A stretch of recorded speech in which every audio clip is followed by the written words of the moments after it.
Hi, I'm Michael McWhertor from Polygon. We are at Ubisoft's E3 2012 booth, and I am joined by Laurent Detoc, President for Ubisoft Americas. Thank you for joining us. We want to talk about what you've got going on at E3 and what you don't have going on at E3 today. So can you tell me a little bit about what it is that you are excited most to have brought to the show? So thank you for having me. Exciting, both in general. It's hard to pick between all my children which one I love the most. Right? Okay. I have a personal slant for Far Cry. I'm a Far Cry fan. I've been playing Far Cry 2 a lot, and Far Cry 3 I think is what I wanted Far Cry 2 to be. Okay. It's still the big open world. You can go everywhere, shoot everything, animals, plenty of things to do, and then a great deep story. And I like the craziness of the main guy that we've been marketing. His name is Vas, and he's really nuts. So I have a personal bias for this. Okay, so you're a Far Cry 3 guy. I'm a fan, yeah. Okay, but one of the games that you brought to the show, in somewhat of concept form, is a game called Watchdogs. Yes. And can you tell me a little bit about what that is and what platforms is that for? So it's being developed for PS3, 360, and PC. Okay. And we'll see what the future holds. But Watchdog is an interesting take on the ongoing paranoia, I think, that's growing within the population about we're being watched. Everything we do is traced because most of the things we do are actually on the internet. So that's the premise: is that somebody is paying attention to our lives without us really necessarily agreeing with that. And so it's a great premise. I think it would make an amazing movie, in fact. But it'll be a game.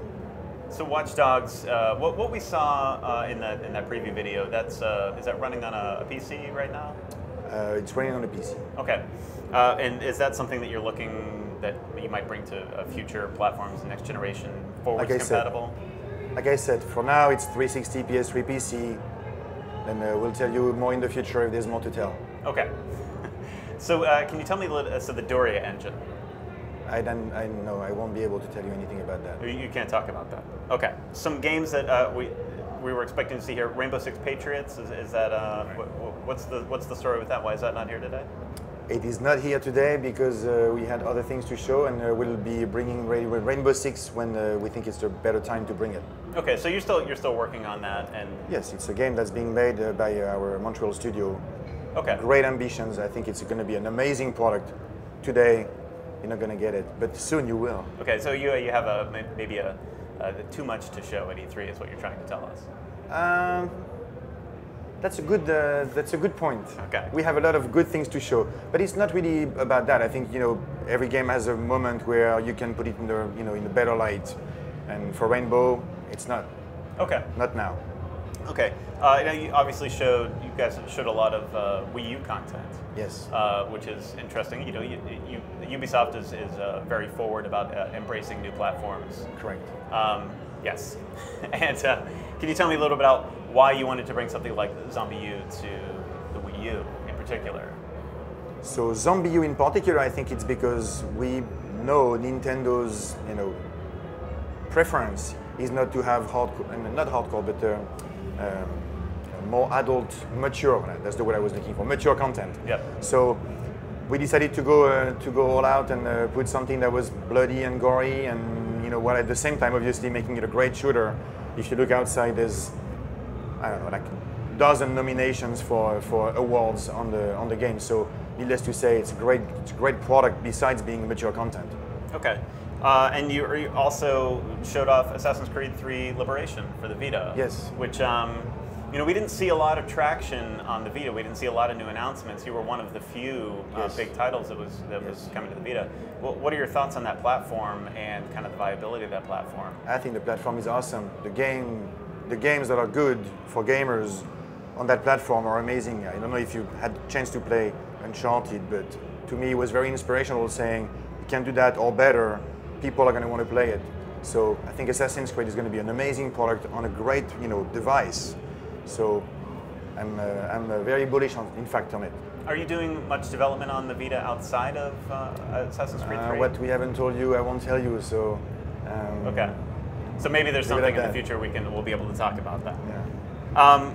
Now, as far as Wii U online support, can you talk a little bit about what you're bringing to that platform in terms of Assassin's Creed 3? I don't think we've talked about that so far, so I will take a joker on this one too. Okay. Yeah. Well, in terms of your Uplay platform, what are you doing in terms of active development for that? And is that something you're going to bring to the Wii U as well? Ideally, we want Uplay to be on all the platforms. So in one form or another. So the details on the Nintendo platform will have to be revealed at a different time, and Nintendo will do that themselves. Will just be part of what their effort will be. Now, as far as Uplay, to us, it's very important that we have a way to engage with our consumers, our gamers, in a way that can favor the patronage or the recurrence of their engagement with our content. Sure. So, of course, we want Uplay to be on all the platforms where we make games. Okay. One of the other games that I really enjoyed that I got a chance to play at your booth was Rayman Legends for the Wii U. And we'd seen a few weeks ago what looked like a concept video that was, I guess, an internal thing. And it showed some concepts that don't seem to be in the Wii U version of Rayman Legends right now. Is that near-field communication stuff still something you're thinking about exploring for that title, or is that something you're maybe planning on bringing to future titles? So first, that video was a leak. Yes. So it was a leak. Yes. By extension, to me, it didn't exist. So I don't know. I don't know what you're talking about. Well, then how do you know which video that leaked? Realistically, again, we're showing the game. It's an amazing product. I think the way you use the controller for the Wii U in Rayman is excellent. So I think that speaks for itself. Now, will there be other things on Rayman? Again, when we're ready to tell you, we'll tell you. Okay. You don't seem to be shying away from creating some new IP for, and I'm speaking to Watchdogs, in terms of bringing that to consoles late in the cycle. And like we were talking about before, Ubisoft is usually very proactive in embracing new platforms. As far as Watchdogs in particular, why bring that to the PS3 and Xbox 360, and why not maybe wait a little while to bring that to other platforms? We need to make new IPs. It's part of our future. So if you look on the booth right now, Assassin's Creed, Splinter Cell, Far Cry, Rayman, Watchdogs, all those are new IPs. They are IPs that we own. So from a business point of view, we need to continue to create new IPs, meaning last year we brought you Rocksmith. So every year you'll find 1, 2, depending on the year, good new IPs from Ubisoft. So there's no bad time or good time. If you make something really good, people embrace it. Watchdogs, turns out to be that game this year that everybody loves. So there's no bad time to bring good content. Okay. In terms of Just Dance, how's that series doing for you these days? See, here's another new IP. Yeah. So it's doing really well. I think we were very counter-trend. Last year the Wii market was going down. Mm-hmm. Just Dance continued to explode. So it's doing really well. Really well. Okay, and you obviously put out a lot of Just Dance games for the Wii platform over the past year and a half, 2 years. Yeah. I don't know about a lot, but every year, yeah. It seemed like you had a lot. You had a lot of diversions outside of the normal Just Dance 1, 2, 3 line. Oh, you mean like other dance games? Yeah. Yes, of course. Yes. Now, is that something you're still going to be doing, that heavy active development on that series, or are you going to be kind of slowing it down a little bit? Well, so those are two different questions. On the one hand, you're talking about the Just Dance series. Are we going to continue with that? Yes. Yeah. I mean, it's very popular. We think we have an offering that's what people want, and the right mix of songs and fun and generations.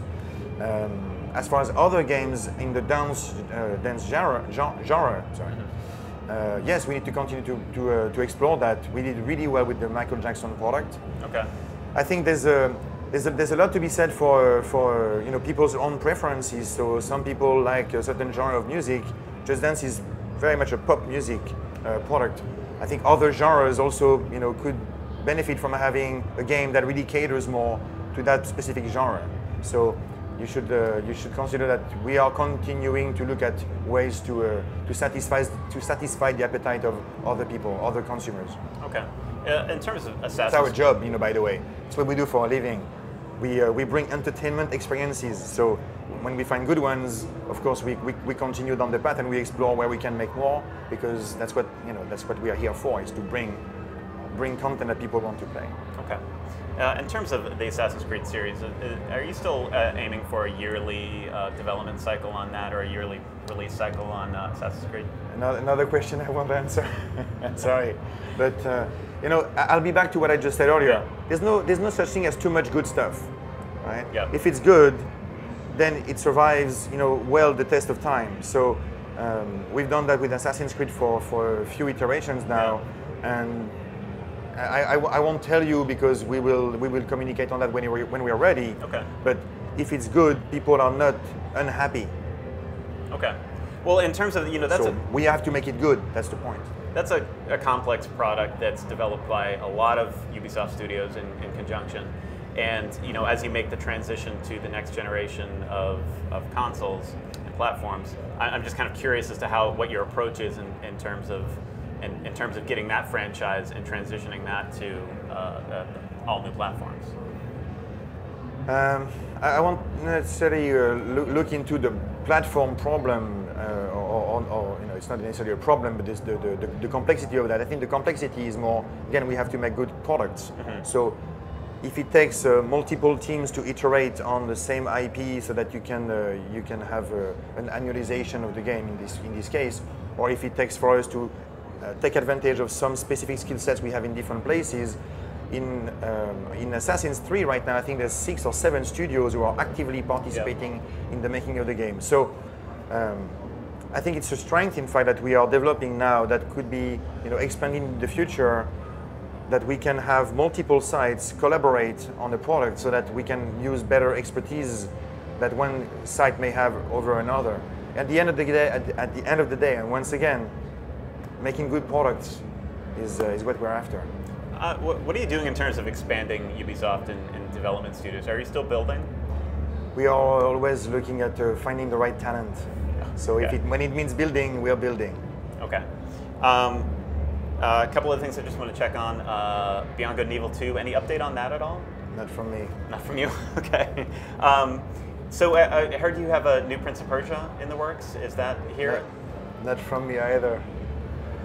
Wait, I can't get anything out of you today. I don't mean to be a tough customer. No. It's I gotta ask, and you don't have to answer. I just thought I'd ask, but that's right. Okay, let's see. What else can we talk about then? But these are great ideas. These are great franchises, and I hope some. You think a new Prince of Persia would be a great idea? Is what you're telling me. If we make good products, people are going to like it. Okay. So what's your effort in terms of things like iOS and Android and web-based stuff? I know you've obviously got a very strong portfolio in terms of console and handheld and PC, but what are you doing on the mobile side as you see that market grow?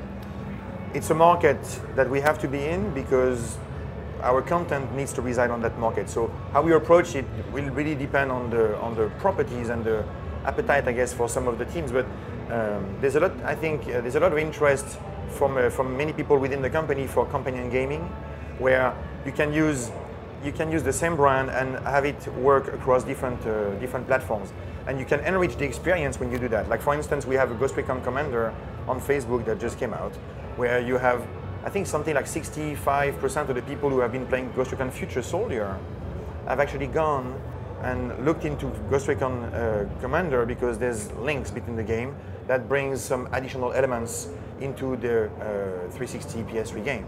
So, and I know I'm using Facebook as an example, but it's the same principle for mobile, meaning that those are all platforms that can live together. So each game needs to stand on its own, obviously, and be its own great experience, but we have the advantage to be able to link them as well. So I think you're going to see a lot more from us on mobile, and because it makes sense for us to be on that market. Well, one other game that I know you're going to tell me all about, and you're going to give me a very clear update on, game you showed last year, Brothers in Arms Furious 4. Yeah. What's the status with that game? We haven't seen it for a while. Yeah, it's not here, so you're right, we haven't seen it. Will we see it again? I'm sure you will see it again. Okay, well that's good to know. All right. Thank you for taking the time to talk to us today. Thank you.